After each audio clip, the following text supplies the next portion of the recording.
All right, welcome to the Young Turks, guys. Hell of a show for you today. In the second hour, the guys who do the Planned Parenthood video get their comeuppance. That's a fantastic story. Now, there's a million great stories in here. Did the snowstorm get people laid? That's fun. That's in the second hour. But the story you really, really got to see is the media hit job on Bernie Sanders. We're going to break it down for you in the second segment of this first hour, okay? So don't miss that. I'm going to show you the questions they asked Bernie Sanders versus the questions they asked Hillary Clinton, and then the conclusions that the media, who's supposed to be so fair and balanced and so liberal, ha, ha, ha, ha, ha, that's really funny, the conclusions that they drew the very next day. It's really, when you put it all together, it's stunning. I can't wait to show it to you. That's coming up in a little bit in the show. And then also, everybody remember, on Thursday night, we're going to cover the Republican debate, and we'll probably come up with interesting conclusions on that as well. That is at 8:30 p.m. Eastern. As always, and throughout all of this election coverage, whenever there's any event on, come to tytnetwork.com/live, and you'll be able to watch it with us. And obviously do pre- and post-game analysis as well. All right, now, speaking of the debates, let me go to an amusing little story first from last night's town hall debate. So last night there was a town hall debate, and Hillary Clinton got an interesting question that raised a couple of eyebrows. There was a young kid who wanted to ask her a question, but listen to the way that he phrased it. Says he's undecided, has a question. Great.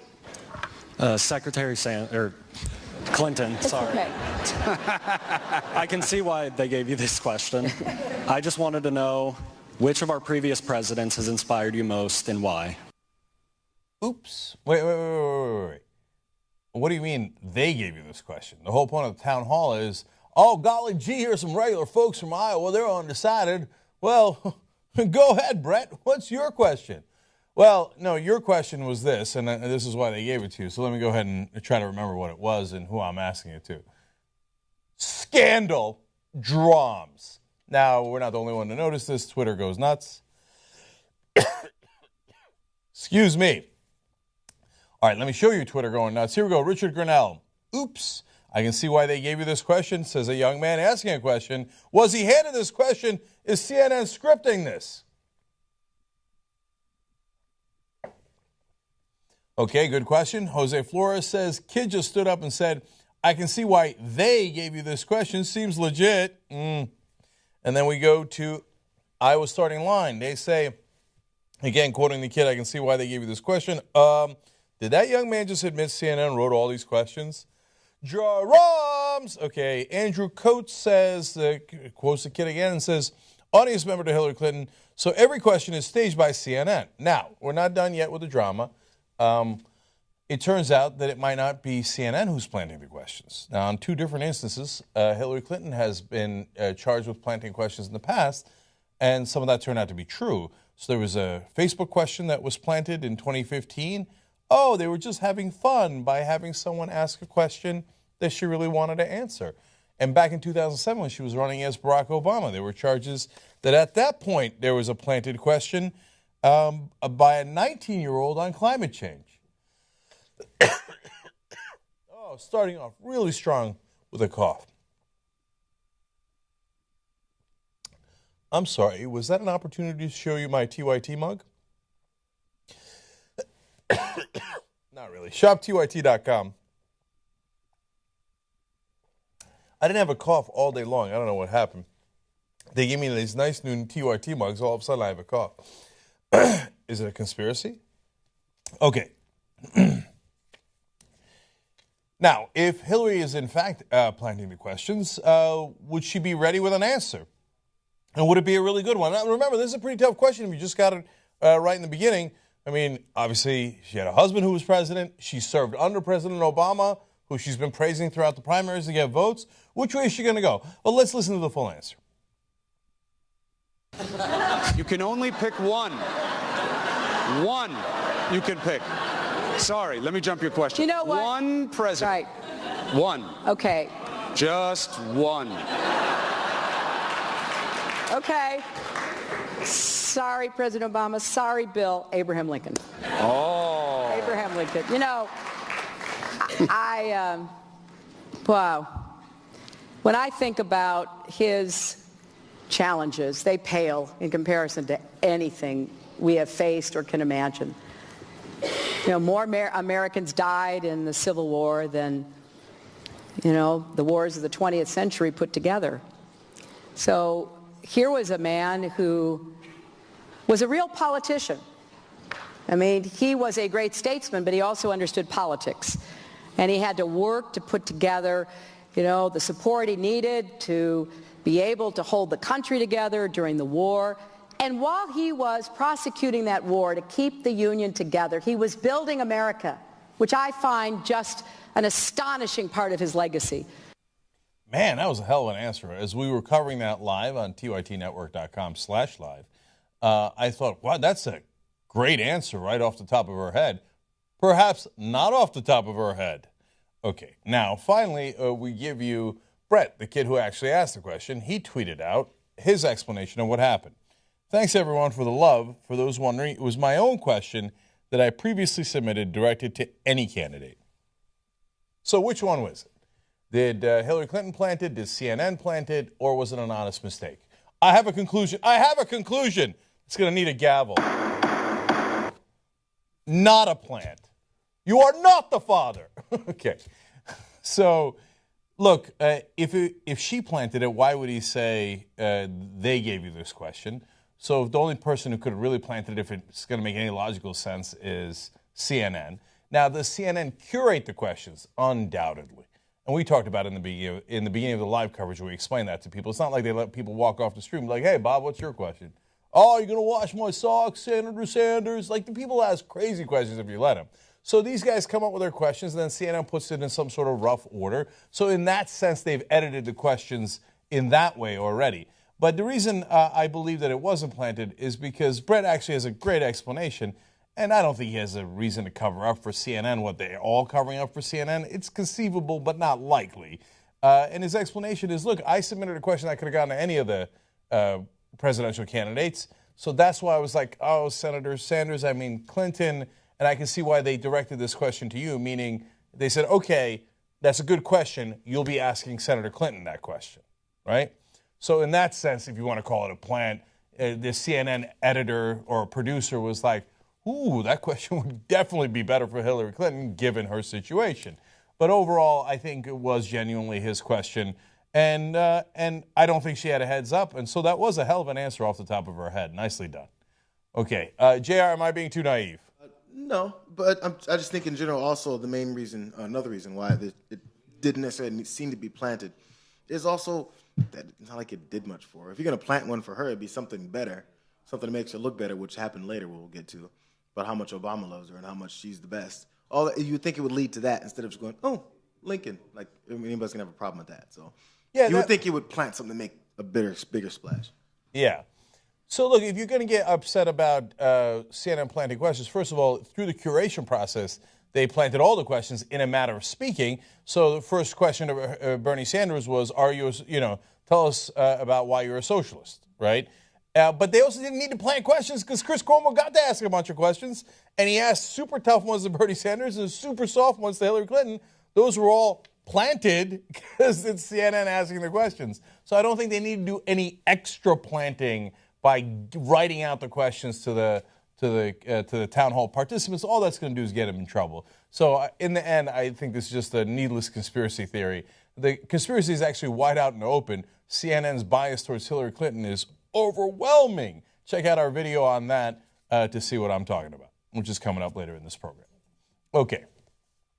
So now that we've dispensed with that, let us move forward. Now, we're going to go to the militia dudes. I get it. It's Christie in the picture. That's hilarious. Okay, I just noticed that. All right.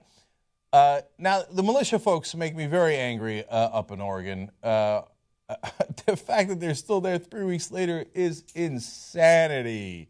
They're letting the post office deliver food to them. What are we doing? Get these guys out of here. No food for you. No soup for you, right? But apparently one of them is getting a lot of food. She was very healthy. And I have to confess, this is the only fun thing that's ever come out of this militia, folks. he decided to challenge Christie to a sumo wrestling competition, and that's because Christie spoke out and said those guys got to be, removed and they've got to go home. And so he says, "All right, I'm coming for you." He's going to pretend to be his older brother, and we're actually going to have a little bit of fun here. Let's watch.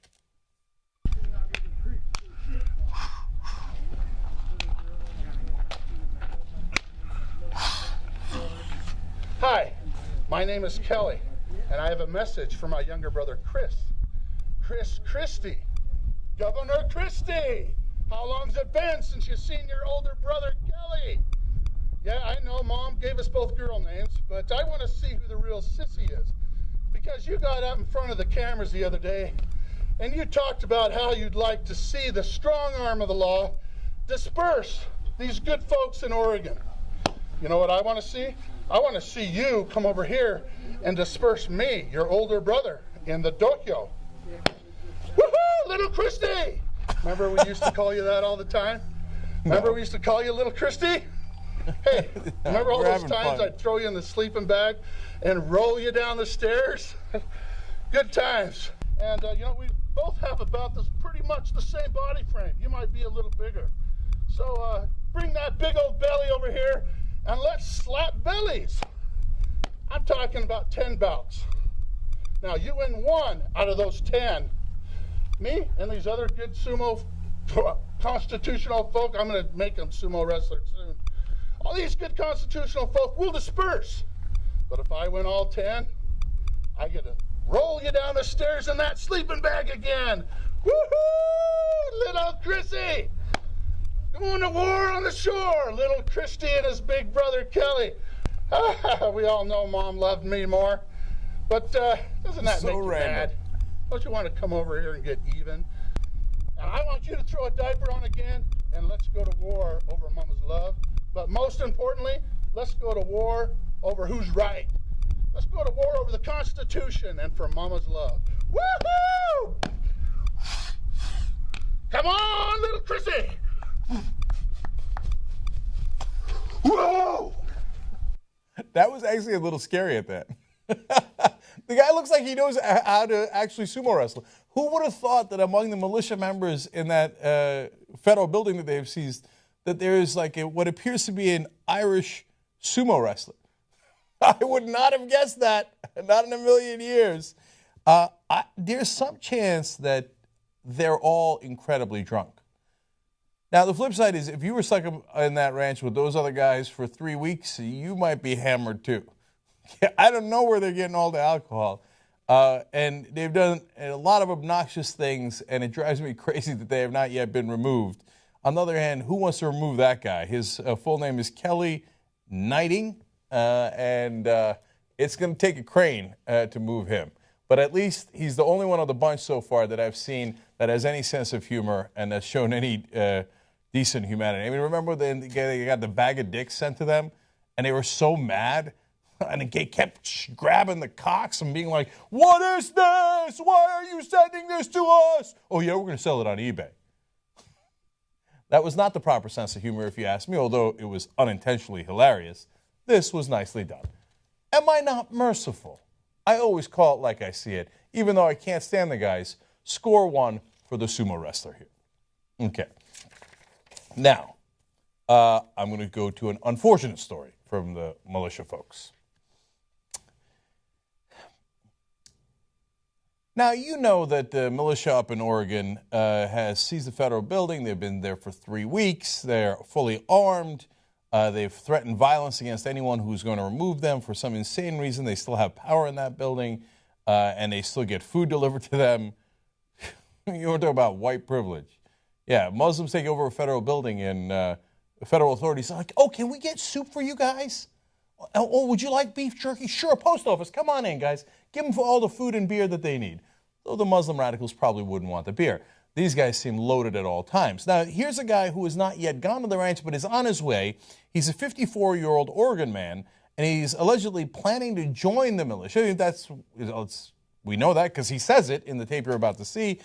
Joseph Arthur Stetson has a run-in with the Harney County deputy before he gets there. Now, this is a bit of a long tape, but we want to show you how clear his intentions are and how the cops treat him. Now, you're going to see the whole thing unfold here. It's a little bit longer than what we're showing you, but we're going to show you a big chunk of it so you get as much context as you can. I actually used to live in Banks. No. Sorry, sir. Okay. Hey, while we're talking, would you mind just keeping your hands out? I don't talk so while we're talking. No, you seem like a nice guy, but this makes me a little less. I'm not Banks. Damn it. What's that? Sir, I'm going to Banks already. Okay. To make a stand. Okay. No, I understand that. Against that piece of shit Obama, Muslim piece of shit, sir. Okay. Hey, I can understand that. So, but a little concerned right now as I'm talking to you. Have you been drinking today? No, sir. You haven't had anything to drink today? No. How about any medication? No. Okay.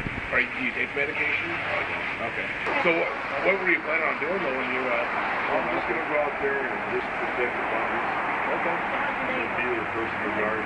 Okay. If they want to kill them, they have to kill me first, sir. Okay. Well, I can understand that. So. Yes, sir. All right. Do you have an ID on you, on the person? Yes. Yeah. Okay. Well, where is it? Right in there? Okay. It's right over here. Yeah, actually, I do see that gun right there. Making me a little nervous. Do you mind if we hold on that while we talk to you? Are you okay with one of these guys taking that off you? Can't touch that. Okay, well, the thing is, right now, I'm a little concerned. And No, I won't touch it. Okay. All right. So where is your ID? Same type of laws. I got my... Okay. And again, I don't want you to... Okay. No, I'm going for my pocket right here. Okay. Well, like I said, right now, you're making me a little concerned right now. And I do want you actually clean right now.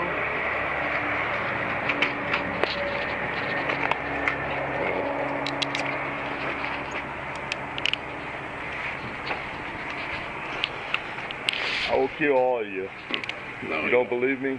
I don't think you want to do that. Let me go. I don't think you want to do that. I will. Is it? If I go to jail and when I come out, I will kill you. You don't want to do that. Dang, he's got. I don't give a damn shit about that shit. I'm a Green You want to Beret do colonel. two? Yeah, we need a double. You damn sons of bitch are freaking Nazi Germany. That's all you are. And I can't be killed anyways. Come on. I'm a Green Beret colonel. 1980. I served in Central America. My record was sealed from Ronald Reagan. Okay. I'll kill you all, you sons of bitches. I will kill you, sir. You don't believe me? Are you a real state trooper? No, Huh? you want to kill me. I'm gonna kill you sons of bitches. You let me go right now, or I'll kill you. I promise you. So just I'm gonna so go you up- know, you are under arrest for DUI right now. Ah, son of a bitch. Okay, I'm just letting you know that. Okay. I'm an Irishman. Okay. And I won't kill you sons of bitches. Want to switch, or do you want to pat I him got a down from that damn side? M14 Or up kiss in him the on hills that up side? there in Mount Hood. I'm gonna kill all these sons of bitches. You'll see, you sons of bitches. Freaking cowards. You Obama sons of bitches. Go to hell, you bastard. And I will kill you. I will not kill state troopers, but you son of a bitch cops, I will kill you. Colonel, Green Beret. My record is sealed by Ronald Reagan. You son of a bitch. Bam! Off in your freaking head. I will kill you, freaking Nazi See on son that of side. bitch. You wanna grab that? I'm an Irishman. Hit that. Last name is Chesson. Sons of bitches. Let me go, damn it. Let me go. I'm going to Burns, Oregon. And I'm gonna kill one of those fucking motherfuckers. As soon as I can. Okay. I will kill you. State trooper, I will kill you, all of you. Wow. Okay. So first off, I actually want to commend the cops there. They handled it really well, if you ask me. They didn't escalate the force, so no one got hurt. If they had escalated immediately, they pulled out their weapons immediately. There's a very good chance he'd have pulled out his weapon. He appears to be massively intoxicated. Instead, that trooper handled it nice and calm, and then they wound up handcuffing him. I'll give him a tiny bit of credit here before we get to the real hardcore criticism, obviously, that he merits, that he did let him handcuff him in the beginning without resisting. So those are all good. Okay, now, when you contrast this to how they have dealt with I mean, in incident after incident in New York, in Ohio, in just about everywhere, in Texas, story after story, with not just black, I don't want to say criminals because they weren't criminals. I don't want to say people they should have arrested because they shouldn't have arrested them. I don't want to say they were armed because they weren't even armed. Unarmed black guys. And I don't even want to say guys because sometimes they weren't even guys, they were kids, right? So Tamir Rice is 12 years old. He's got a toy gun. Nobody asked him, hey, I'm just feeling a little nervous here. Can I see your gun first? Or could you just please not reach for your gun? Can you imagine if they did Tamir Rice that tiny little bit of due diligence and gave him that respect and found out, oh, it turns out he's 12 years old. Oh, that's a toy gun. Oh, okay, he was just putting it down. Oh, great, no problem. Or Jonathan Crawford in the Walmart, another toy BB gun. If they had just asked them, hey, can you put that down? Can I see it? You're making me a little nervous. Can I just take a look at it? Instead, they shot at Crawford within 1 second, killed him within 6 seconds. Tamir Rice didn't ask any questions, drove right up to him, and shot him dead in 2 seconds. And then you can go on and on. Eric Garner choked out, right? And Sandy Bland in Texas. And again, that's a woman. So, and she didn't have any weapons. Unarmed.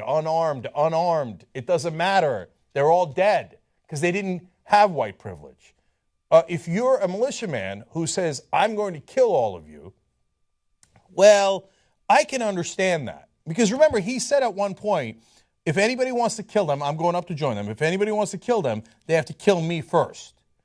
And the cop's answer to that is, I can understand that. Can you imagine a black guy goes up to a cop, he's armed, and says, oh, if anybody tries to kill those guys, cops trying to arrest them, I'm going to kill them first. And I've got a weapon right here. They're going to have a conversation like that. Oh, yeah, well, I can understand how you this African-American gentleman that's got a weapon and is saying he's going to kill people. I can understand how he'd want to kill people. So, yeah, sure, of course. Let's continue to have a conversation. Look, what we want is even-handedness. I'm not criticizing the cops. In fact, you heard me. I give them a lot of credit. This is the right way to do it. They diffused the situation, and they prevented violence that easily could have been, given that everybody there was armed and apparently willing to use their arms. Can we just get the same treatment to minorities in this country? Can you ask them a question first? Can you say, hey, could you not reach towards what appears to be a weapon? Laquan McDonald walking away, right? Did he get the courtesy of, you're making me a little nervous, you have a very small blade, and your back is turned to me, but so can I just have you drop that blade? No, walking away, who cares? Shoot him in the back. The guy in South Carolina, you're running away from a cop, you disrespected me. Not, hey, I'm a little worried. Hey, could you not do that? No, I shoot him in the back and I kill him and he's dead. I'm not asking questions. So if you're an African American, you don't get that. If you're Muslim, you think that a Muslim guy says, oh, my Muslim radical friends took over that federal building with weapons. I also have a weapon. I'd like to go join them and I'd like to kill anyone trying to stop us. You think we're having a civil conversation with that dude? You think the cops are like, oh, Abdul, I get it, right. You'd like to join the other radicals that seize the federal building with the weapon you have. Well, you can understand how that makes me a tiny bit nervous, but let's continue to talk. No. None of those end with a conversation. But, and this isn't just about race. Look, they've shot white people dead all over the place, right? I just did the story in Miami. A guy robs a bank. In fact, I was at the place he got shot just this last week. Coincidence? I happened to be staying near that area, went to the same barber where he grabbed the blade. By the way, it turns out it wasn't even a blade. The guy, after he robbed the bank, he's drunk or high. He goes in there, asks for money. The bank tells him to piss off. Normally, they just give the money. In this case, they didn't even give him the money. That's how much of a clown he was. He went and had a coffee. And then he comes out and the cops shoot him dead. So, yes, it happens to white people do, definitely, right? And here I think the training is good, right? But what we have in the Oregon situation is it's right wing. Oh, no. Be careful with the right wing. Be careful. They can intimidate the cops all they want. They can threaten to kill the cops all they want. No, the black people, the Black Lives Matter people, they have dangerous chants. Instead of referring to pigs or something. So they're the dangerous ones. The guy's saying, I am going to murder cops, not the dangerous ones. Because they're not just white, they're right wing. So, they're true patriots. The true patriots who are rebelling against the United States and would like to murder cops and say it over and over and over. You just heard them on the tape. I'm going to kill all you guys. I'm going to kill all you guys. I got an M14. I can't wait to kill you guys. I'm going to murder all of you guys as soon as I get out of prison. Now, let's say, again, it's a black guy. It's a Muslim guy. It's a Latino guy. And he says, hey, I'm going to kill all of you as soon as I get out of prison. You think they're like, okay, let's escort him to the car. Oh, no, you all right? You okay? Yeah. No, they're going to throw him down. They're going to do whatever they're going to do, break his arm, choke him out. If he even got to the handcuffs, if he wasn't killed the instant they saw the gun or thought maybe they might see a gun. So, for the last time, the cops here, fine job, and I commend them.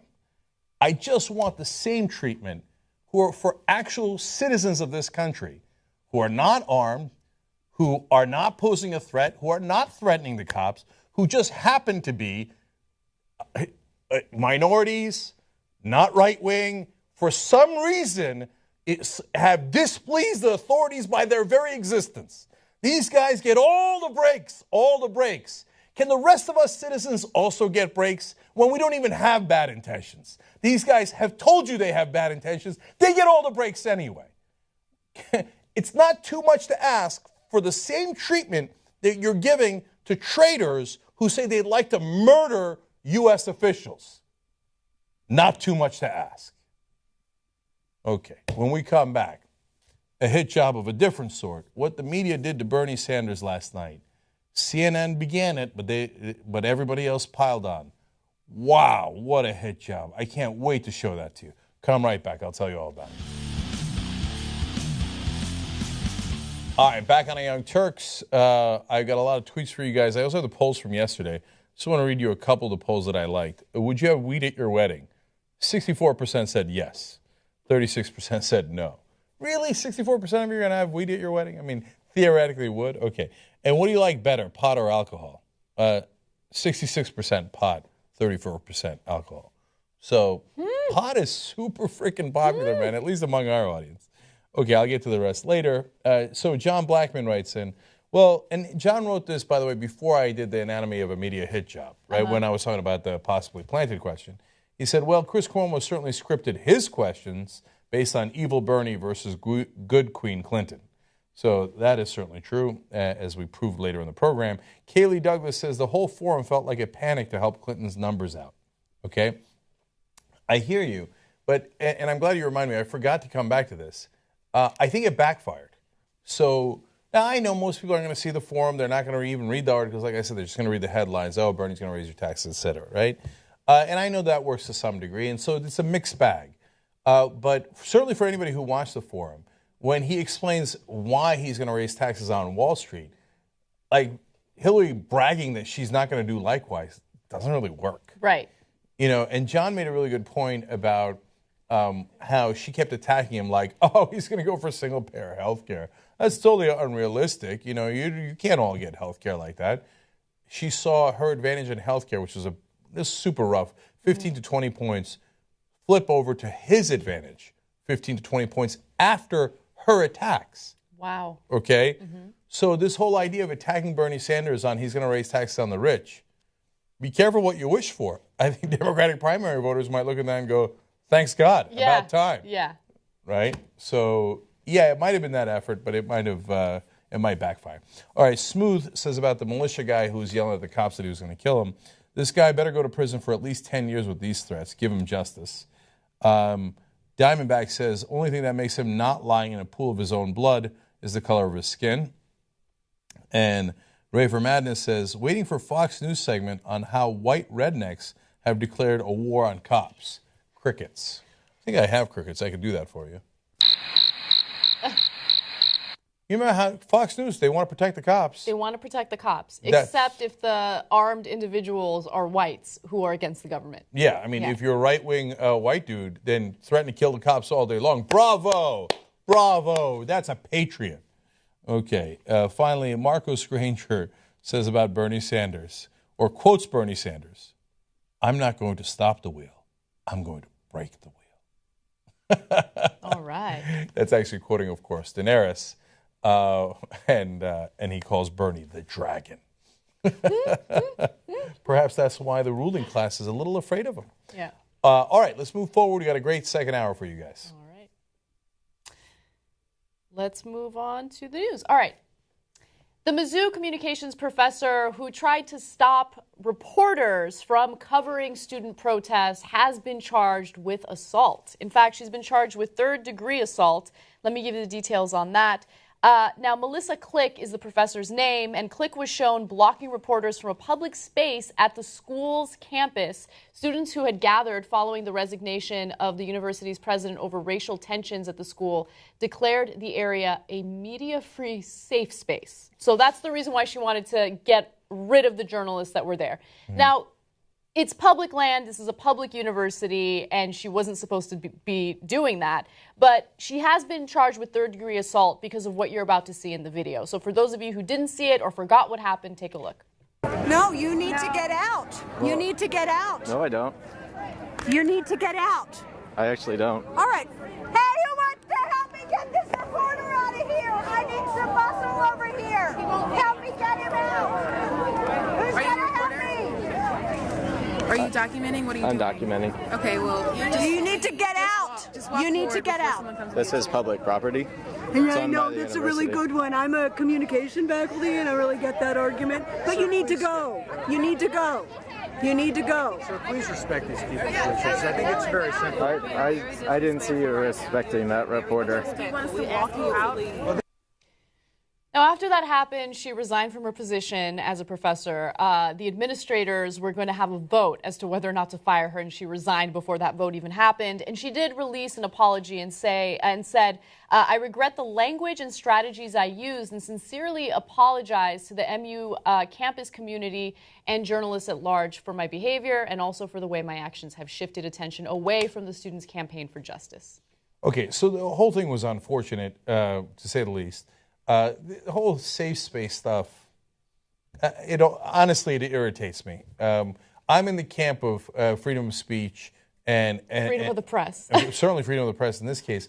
But more broadly, that when you go to university, it's okay to be challenged. I think that it's actually great to be challenged.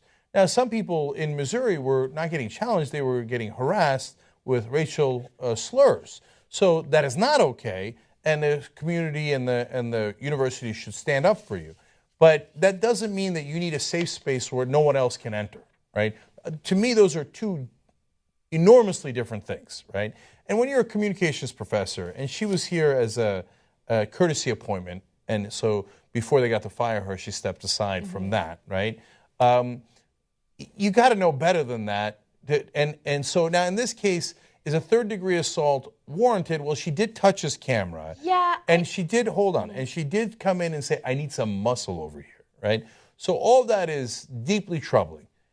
Now, I wouldn't have filed charges. Yeah, I'm surprised that they did. I don't agree with her. I think that, especially as a communications professor, you should understand the importance of freedom of speech and freedom of the press.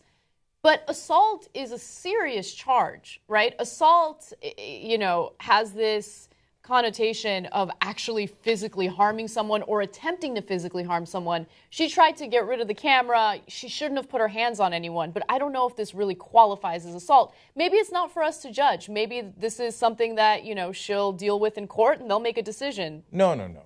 That's our job. It's our job to judge. Right. Okay. And in fact, I want to do a poll on this on the app so you guys judge along with us. Should she be charged with third-degree assault? Now, third-degree assault is not a huge deal. She's not going to get a life sentence or anything like that. It's a misdemeanor. Yeah, it's a misdemeanor. So it's not even a felony. She's not going to get prison time. But still, that's very, very significant to put that on the record of someone, right? So, look, I feel like you got your pound of flesh. She's off the campus. She resigned. She apologized. Now to be like, oh, yes, here's your safe space. They're at third-degree assault, right? Yeah. Okay, dude, you're right. And technically it is. She hit the camera. Yeah, we all agree she shouldn't have done it. You're adding insult to injury. I vote let her go. Let her go. Mm-hmm. Okay, what do you vote? I also agree. Let her go. they should reevaluate whether or not she should be hired anywhere else as a communications professor, if you ask me. That would be a lengthy interview process if I'm the one doing the hiring. Exactly. But I think that she's suffered enough consequences for her actions. Jared Jackson, what say you? Justice Jackson weighs in here. Is it going to be unanimous, or do we have a dissenting opinion? I know the control room is a well-known safe space. Anything can be said in here. You know what? Fuck this chick. Second degree. Okay, well, I needed a trigger warning before that. Okay. All right. Seriously, no. Let her go. Okay. That's what I thought. Okay. You guys, you got her. Ladies and gentlemen, you got her. It's okay. Let's move on now. All right. The state of Texas did numerous investigations into the Planned Parenthood clinics in the state to see if there was any wrongdoing and to see whether or not those videos that were released by the Center for Medical Progress were accurate in claiming that Planned Parenthood was profiting off the sale of fetal body parts. Well, it turns out that, of course, Planned Parenthood didn't do anything wrong, and the investigation ended up turning into an indictment against two individuals that are part of the Center for Medical Progress. David Daladin and Sandra Merritt have been indicted in this case, and it's freaking awesome. What now? So there's a lot to love in this story, but my favorite is that the prosecutor in this case is a Republican. Now, the governor of Texas is a Republican. He called for the investigation. The attorney general of Texas is a Republican. Said, Planned Parenthood, we're going to find out what's going on here. We're going to get him. We're going to show him. And the person they appointed to, Harris County prosecutor, Republican. Mm-hmm. And they looked at him, and by the way, the Texas Rangers were involved. Houston Police Department was involved. Everybody was involved. And they looked at him, and they're like, they really didn't do anything wrong. Planned Parenthood didn't do anything wrong. So as much as we would love to, indict them, we can't. In fact, the guys who did the video, they did a lot of things wrong. And you forced our hand. Now that you did the investigation, we got to be prosecutors and actually indict the guys who did the videos.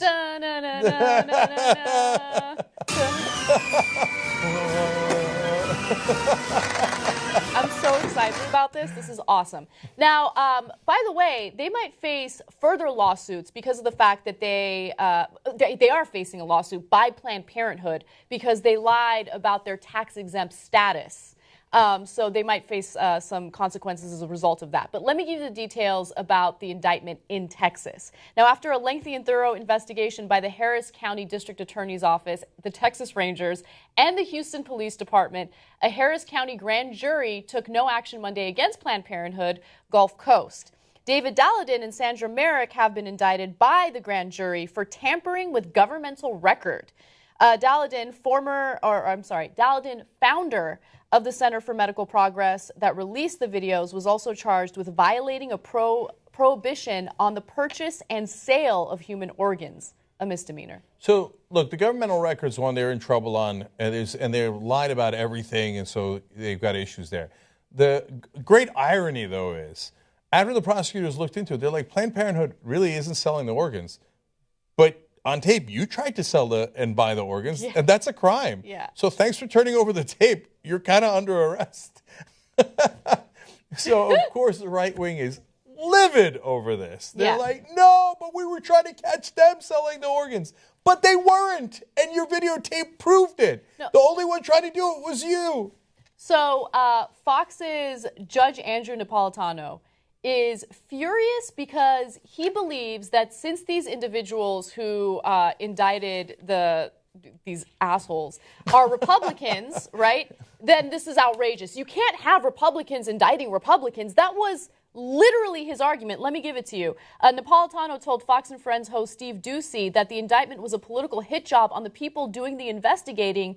They're really seriously pro-life people wanting to expose how government dollars are being used by Planned Parenthood.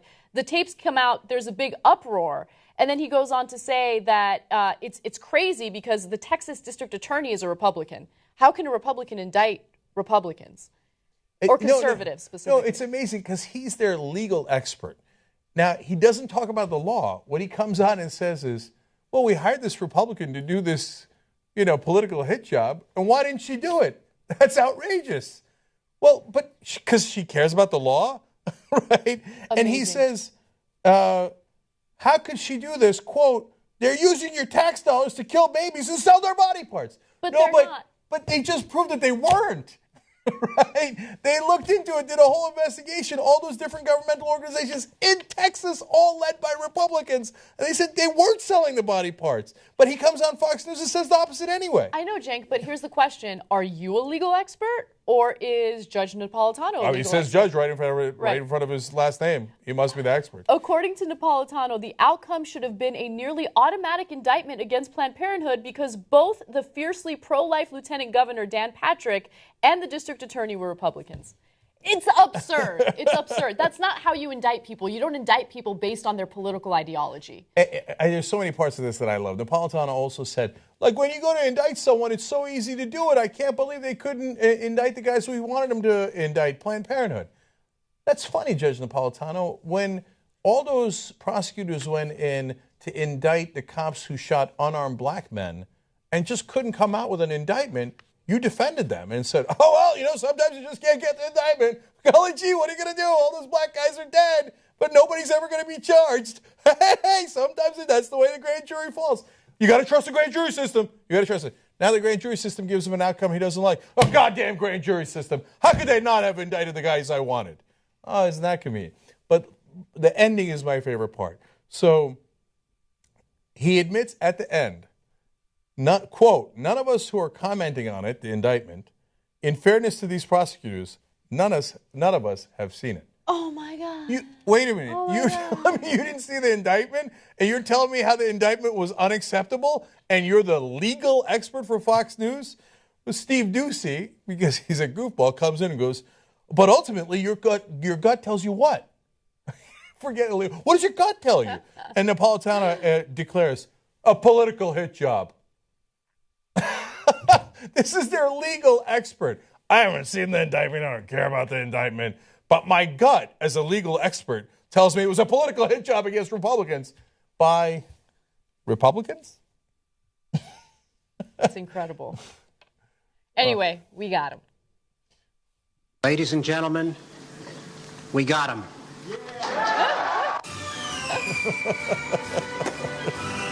See, this is why Cecile Richards does not need to come forward and apologize for the tone in those videos.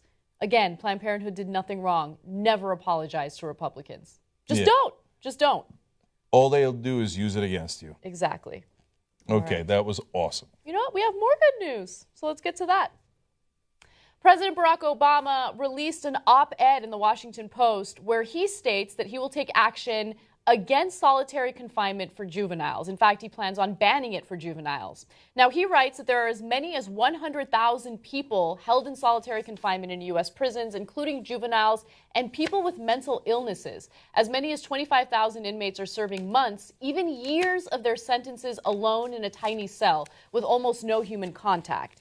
And then he talks about the psychological impact of being held in solitary confinement for extended periods of time. He says it has been linked to depression, alienation withdrawal, a reduced ability to interact with others, and the potential for violent behavior. Some studies indicate that it can worsen existing mental illnesses and even trigger new ones. Prisoners in solitary are even more likely to commit suicide, especially juveniles and people with mental illnesses. Now, he mentioned that the Justice Department completed a review of some of the practices within our justice system, and he says, I'm adopting its recommendations to reform the federal prison system. So again, this is just the federal prison system. These include banning solitary confinement for juveniles and, as a response to low-level infractions, expanding treatment for the mentally ill and increasing the amount of time inmates in solitary can spend outside of their cells. So humans are social animals. If you put us in solitary confinement where we can't talk to anyone else, we lose our minds. Mm-hmm. That's basically what happens. And that's why so many of the people who've been in solitary confinement for too long wind up committing suicide. In fact, they have trouble relating to other human beings if they stay in there long enough. They can't even hug babies. And you'd think they'd want to do that more when they come out, but their mind gets warped in there because we are social creatures. And so it is an extraordinary punishment, and it should be reserved for extraordinary circumstances. President Obama, by the way, says we're not taking it away entirely. Right? There are some situations where you really got to get him under control. You got to get him away from other people so he doesn't hurt them, et cetera. We all understand that, right? But he said to do this systematically, to do it at the levels that we have done it and to do it to kids are all, and I love this line, he said, it is an affront to our common humanity. I think that's exactly right. Now, of course, conservatives will look at that and go, oh, soft on crime, we got to protect the guards at the prisons. Now, that's why he explains, wait a minute, if you actually look at the data, every time they have reduced solitary confinement in different state prisons, for example, I'll give you one example, right? Colorado cut the number of people in solitary confinement, and they did it by, New Mexico also did it, they cut it by 25%. And you know what happened? It significantly reduced the attacks against the staff. So it actually led to less violence if you did less solitary confinement. Because once you've lost that connection to the rest of humanity, well, then you're a danger not only to yourself because of all the suicides, but to others as well. They come out of solitary confinement as madmen if you keep them long enough. I mean, one of the poor kids that he talks about, a 16-year-old Khalif Browder in the Bronx, was accused of stealing somebody's backpack. They never even tried him. They never tried him. He served 3 years in prison for that, waiting for a trial. They put him in solitary confinement for the majority of time. For over 2 years in solitary confinement. And he comes out, he goes and attends college for a while, and then he killed himself because you lose your mind. Yeah. So now when you got people who lose their minds, they're already in prison, how do you think they're going to react to the staff, right, and to the prison guards? Well, we don't have to guess. We already know the data's in. They attack them more, right? So if you want to reduce violence in prisons, you have less solitary confinement, not more. So this is, in fact, an absolute no-brainer. Everyone should agree to this. It's a no-brainer. I like that Obama is trying to make some reforms and some changes in our justice system before his term is up. But at the same time, you have to ask the question of what the whole point of our justice system is for. I mean, there's the punitive component of it, which I completely understand. There should be a punitive component of it. But there's supposed to be a rehabilitative component to it as well. And unfortunately, that component doesn't even exist anymore.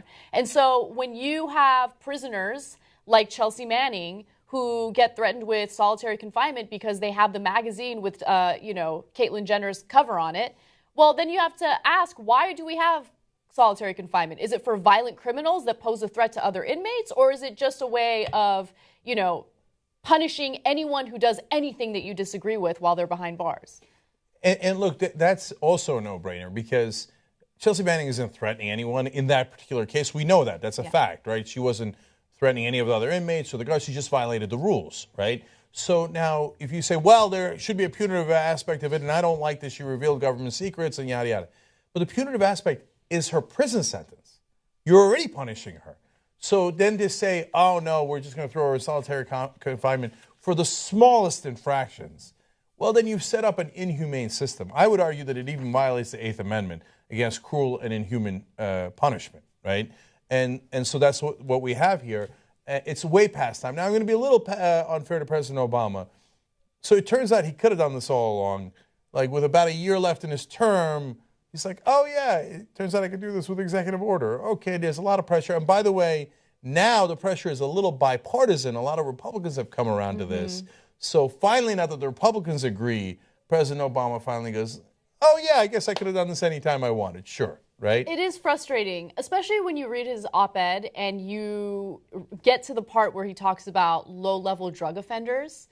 And it reminds you of the fact that he very openly confessed to smoking marijuana when he was in college, and he suffered no consequences for that. But we have so many people behind bars with insane prison sentences because of marijuana. And by the way, if you ask, can President Obama do anything about that? Well, right now, marijuana is a Schedule I drug, which is insane. President Obama could fix that like this. That's totally doable at the executive level. He could fix it today if he wanted to. He still has chosen not to do so. Now, again, credit where credit is due. I love that he did this. Overall, wonderful news. So I don't want to take away from that too much. And I'm just going to note, one more skepticism about the Republicans. Again, they're coming to the right side, so bless their hearts. Overall, that's 90% of it. The 10%, so President Obama mentions, well, look, we spend $80 billion a year to imprison people in this country. $80 billion. And 2.2 million people are incarcerated. We've broken all records across the world. The Chinese, the Iranians, they don't imprison. The Saudis, they don't imprison people at the rate that we do, which is unbelievable. So the Republicans are a little worried about the cost. But I mean, drugs, say no to drugs, war on drugs, etc. Why all of a sudden they're starting to have this change of heart? They're willing to spend money on wars. They've been willing to spend money on prisons. You know what's happening? All the pharmaceutical companies got people hooked on all these drugs, and now there's a heroin epidemic, which is affecting white people. Yes. All of a sudden, wait a minute, do we really need to keep all these guys in prison for all this time? Yes, I love it. I love that you mentioned that because no one's on that, right? So, and it makes me so furious because you have people like Jeb Bush all of a sudden getting very empathetic when it comes to those that are addicted to drugs, right? And it's because those who are addicted to heroin are predominantly white. Okay. And by the way, one of his kids had a drug issue, so it's now all of a sudden they feel it. Republicans are like, wait, my family members had a drug issue. A lot of my constituents are having drug issues. Drugs, it's not just for black people. Which, by the way, come on, give them a break. Come on, give me a break, right? Okay. By the way, it was never just for black people. Of course not, or Latinos. It was just enforced that way. But now that all these white people are actually going to prison, they're like, oh, maybe not such a great idea. Exactly. So we're getting to the right places, maybe for some unfortunate reasons.